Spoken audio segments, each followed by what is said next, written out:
Nous allons accueillir le premier des candidats sous vos applaudissements pour lui donner du courage.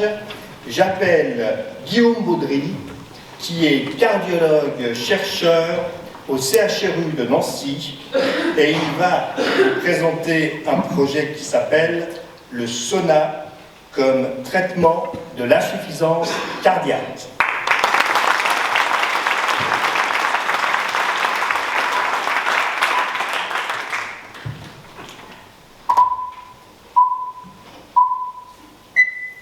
Essoufflement, prise de poids, œdème, fatigue.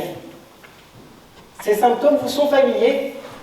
Ils le sont peut-être car vous avez vu le clip de l'assurance maladie sur l'insuffisance cardiaque.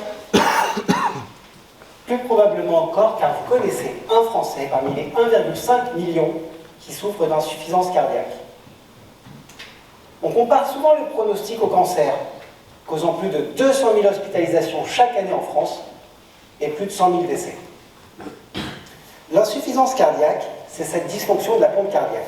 La pompe cardiaque dysfonctionne, la pression dans les artères diminue, le rein interprète ça comme une déshydratation, il essaie de réabsorber le sel pour réabsorber l'eau, pour faire remonter la pression artérielle.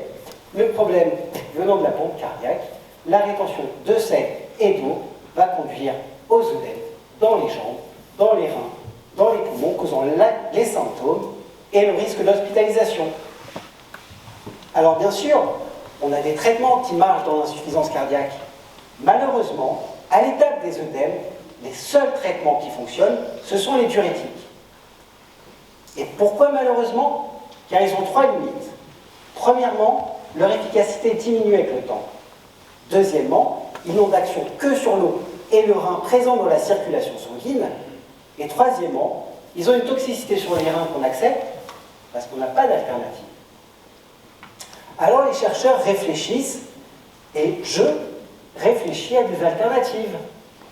Et un des endroits que j'aime particulièrement pour réfléchir, c'est le sauna. Mais le sauna, ça nous fait perdre de l'eau et du sel, un peu comme les diurétiques finalement. Et effectivement, quand on s'y intéresse, on sait que pendant les épisodes de canicule, il y a moins d'hospitalisation pour insuffisance cardiaque. Alors j'ai cherché la littérature sur le sujet, et effectivement, il y a des études anciennes datant d'il y a 10 ou 20 ans sur le sauna qui montrent que le sauna est capable de réduire la rétention d'eau et de sel. Mais alors dans l'insuffisance cardiaque, on a très peu d'études. Et vous savez pourquoi? Car il n'y a pas de sauna dans les hôpitaux. De plus, les patients cardiopathes, vous l'avez vu trop souvent, sont souvent contre-indiqués sans bonne raison des saunas. On est là pour ça ce soir. On est là pour installer un sauna à l'hôpital et pour pouvoir conduire les 2 projets de recherche qu'on a dans l'insuffisance cardiaque. C'est assez rare d'avoir l'opportunité de tester une thérapie innovante qui peut changer la vie de millions de personnes.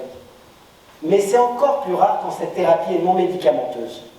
Donc ensemble, ce soir, faisons suer l'insuffisance cardiaque.